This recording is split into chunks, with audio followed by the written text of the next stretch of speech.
নমস্কাৰ যেহেতুকে ডাৱৰীয়া বতৰ ভাবিলে অকণমান কথাকে আলোচনা কৰোঁ আৰু আজি আলোচনা কৰিম আমাৰ লোকসকলৰ মন মগজু মানসিকতা লগতে আলোচনা কৰিম নৱপ্ৰজন্ম ধ্বংসৰ কিছুমান কথা কাহিনীৰ আঁৰৰ কাহিনী নৱপ্ৰজন্ম ধ্বংসৰ কাৰণ বুলি কোৱাৰ লগে লগে বহুতেই ক'ব অৰাজকতা পৰিৱেশ বহুতেই ক'ব বৰ্তমান নৱপ্ৰজন্মই মদ ভাং ড্ৰাগছকে আদি কৰি বিভিন্ন ধৰণৰ মাদক দ্ৰব্য সেৱন কৰাৰ কাৰণেই নৱপ্ৰজন্ম ধ্বংসৰ দিশে ধাৱবান হৈছে কিন্তু হয় সেইকেইটা কথাও কিন্তু তাৰ উপৰিও মই যদি এটা কথা আপোনালোকক কওঁ এটা মূল কাৰণ যদি কওঁ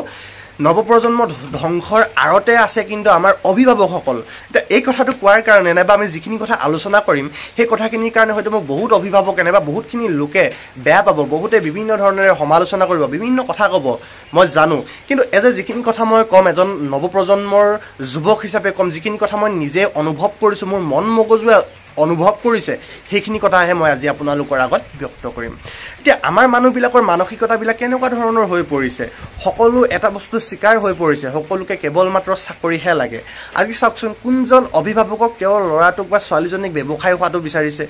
সকলো অভিভাৱককে কেৱল মাত্ৰ চাকৰিয়ে লাগে আৰু তাৰ কাৰণে বৰ্তমানৰ ল'ৰা ছোৱালীবিলাকক নৱপ্ৰজন্মবিলাকক কেৱল মাত্ৰ পঢ় আৰু পঢ় সেই ল'ৰাটো বা সেই ছোৱালীজনীয়ে যদি ব্যৱসায়িক এটা ক্ষেত্ৰত যদি আগবাঢ়ি যাব বিচাৰিছে তেতিয়াহ'লে কিন্তু পোনপ্ৰথমতে বাধা হিচাপে হেঙাৰ হিচাপে থিয় দিছে তেওঁলোকৰ অভিভাৱকসকল আৰু এই ক্ষেত্ৰত নৱপ্ৰজন্ম বহুত লোকে কয় যে আমাৰ নৱপ্ৰজন্ম কৰ্মমুখী নহয় কৰ্মমুখী হ'লেহে আমি জীয়াই থাকিব পাৰিম আমি কৰ্মমুখী হ'ম কেনেকৈ যদি আমাৰ অভিভাৱকসকলে আমাক কৰ্মমুখী হ'বলৈ নিদিয়ে এই কথাখিনি হয়তো বহুতে বেয়া পাব হ'লেও উপায় নাই যে এতিয়া চাওক কৰ্মমুখী হোৱাটো ভাল কথা সেয়া লাগিলে চাকৰি হওক সেয়া লাগিলে ব্যৱসায় হওক মুঠতে আমাক কি লাগে আমি চাকৰিটো কিহৰ কাৰণে কৰিছোঁ সকলো কেৱল টকাৰ কাৰণে গতিকে ব্যৱসায় কৰিলেও টকা আছে কিন্তু সেই ব্যৱসায়টোৰ ক্ষেত্ৰত বা ব্যৱসায়িক দিশটোত যাবৰ কাৰণে আমাৰ অভিভাৱকসকলে কাকো নিদিয়ে সকলোকে কেৱল মাত্ৰ চাকৰি আৰু চাকৰিহে লাগে গতিকে এই ক্ষেত্ৰত আপোনালোকে চাওকচোন আজিৰ পৰা অলপ দিনৰ আগতে সামাজিক মাধ্যম অথবা নিউজ চেনেলসমূহে এটা পৰ্যালোচনা চলাইছিলে আৰু তাতে নিশ্চিতভাৱে আপোনালোকে দেখা পাইছে যে ৩২ লাখ নিবনুৱা আৰু চাকৰি ওলাইছে মাত্ৰ ১২,০০০ এতিয়া সেই ৩২ লাখ ক'ত আৰু ১২,০০০ ক'ত এই ৩২ লাখৰ ভিতৰত কোন ১২,০০০ জনে চাকৰি পাব চাকৰি পোৱাটো পাব কিন্তু কোন ১২,০০০ জনে পাব আজি চাওক পাৰ্চেণ্টেজৰ কথা যদি কওঁ আজি ৩২ লাখ এই ৩২ লাখৰ ভিতৰত ১ লাখৰো নাই নে ১.৫ লাখৰো নাই নে যাৰ নেকি 98% আছে যাৰ নেকি 92% আছে গতিকে সেই ১ লাখৰ ভিতৰত কোন ১২,০০০ জনে পাব তাতহে আমাৰ প্ৰশ্নটো আছে এতিয়া আচলতে এই কথাখিনি আমি অনুভৱ কৰিব নোৱাৰোঁ কাৰণ আজিৰ দিনত ইয়াৰ পৰা এটা কথাই বুজিব পাৰি যে আজিৰ দিনত পাৰ্চেণ্টেজৰ কোনো মূল্য নাই কোনো ভেলু নাই ইয়াৰ উপৰিও বিভিন্ন ধৰণৰ কোৱালিটিৰ প্ৰয়োজন হয় যদি সেইখিনি কোৱালিটি আছে যদি লাক আছে যদি আপোনাৰ ঘোষ দিব পৰা কেপাচিটি আছে লাখ লাখ টকা আজি বহুতে কয় যে আজিৰ দিনত চৰকাৰখনক ঘোষ দিব নালাগে ঘোষ নিদিয়াকৈ চাকৰি পায় কিন্তু যিজন মানুহে এই চাকৰিৰ কাৰণে এপইণ্টমেণ্ট লেটাৰখন আনিবলৈ গৈছে তেওঁ সোধক টকাৰ প্ৰয়োজন হয় নে নহয় গতিকে এই যিবিলাক কথা বতৰা আমাৰ সকলো চাকৰিমুখী হ'লে কিন্তু আমি কেতিয়াও কৰ্মমুখী হ'ব নোৱাৰোঁ আমাৰ জাতিটো কেতিয়াও কৰ্মমুখী হ'ব নোৱাৰে এতিয়া আমাৰ অসমীয়া জাতিৰ মানুহবিলাকে বিশেষকৈ অকল চাকৰিমুখী গতিকে বেলেগ লোকসকল এতিয়া বহুতে কয় বেলেগ লোকসকল ইমান ধনী ইমান তেওঁলোকৰ জাতিটো উন্নত তেওঁলোকে আৰ্থিক দিশত আগবঢ়া আৰু এই আগটো বাঢ়িবই কাৰণ তেওঁলোকে প্ৰত্যেকবিলাক মানুহ উদ্যোগী তেখেতলোকে কৰ্মক্ষেত্ৰত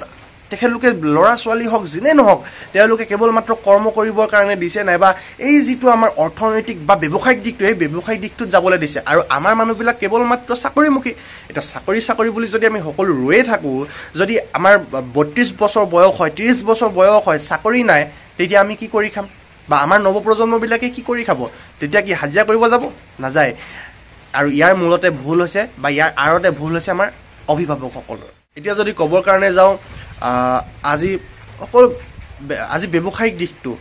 আজি বহুতে কয় যে ব্যৱসায়িক ক্ষেত্ৰত যাব নালাগে ব্যৱসায়িক লছ বা ব্যৱসায় বস্তুটো বেয়া তই চাকৰি কৰ মানে ব্যৱসায়িক দিশত মুঠতে যাব নালাগে তই ফ'ৰ্থ গ্ৰেডৰ এই চকীদাৰটো হ'লেও কৰ হস্পিটেলত থকা চুইপাৰটো হ'লেও কৰ মুঠতে তই চৰকাৰী নামত চাকৰি এটা কৰ গতিকে এই বিষয়টোৰ ক্ষেত্ৰত যদি ক'বৰ কাৰণে যাওঁ মই এটা মাত্ৰ উদাহৰণ আপোনালোকক দিব বিচাৰিছোঁ যে আমাৰ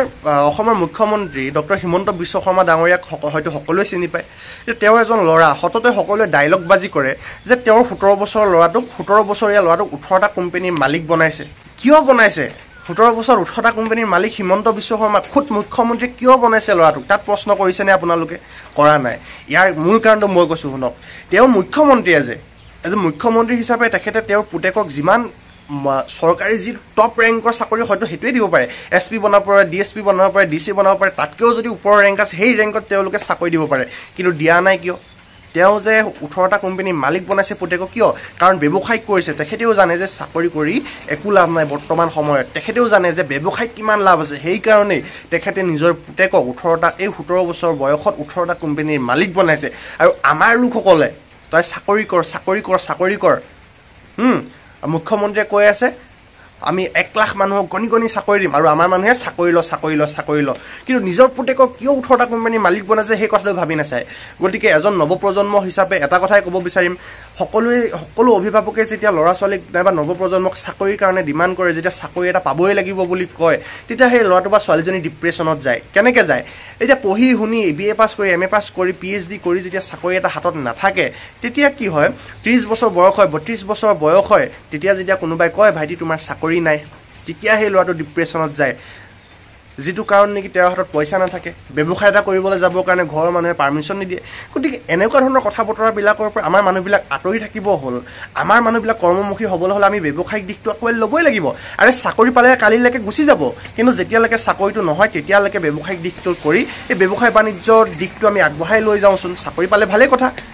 আৰু যেতিয়ালৈকে নাপাওঁ এই ব্যৱসায়িক দিশটোত আমি কমসে কম আৰ্থিকভাৱে উন্নতি কৰিব পাৰিম কমসে কম আৰ্থিকভাৱে আমি টনকিয়াল হ'ব পাৰিম আৰু চাকৰি পালে গুচি যাব চাকৰি নাপালে ব্যৱসায় কৰি খাব আৰু উদাহৰণ হিচাপে আপোনালোকক ক'লোৱে মুখ্যমন্ত্ৰীয়ে নিজৰ পুতেকক 17 বছৰ বয়সত 18টা কোম্পানীৰ মালিক বনাইছে এইটো কেৱল ডায়লগ বাজি নহয় ইয়াৰ আৰৰ কথাটো আমি কোনেও ভাবি নাচাওঁ আমি কোনো তাত প্ৰশ্ন নকৰোঁ তেখেত এজন মুখ্যমন্ত্ৰী হিচাপে তেখেতৰ পুতেকক চবতকৈ ডাঙৰ টপ ৰেংকৰ চৰকাৰী চাকৰি দিব পাৰিলেহেঁতেন কিন্তু তেখেতে 18টা কোম্পানীৰ মালিক বনাইছে নিজৰ পুতেকক মানে কি বনাইছে ব্যৱসায় বনাইছে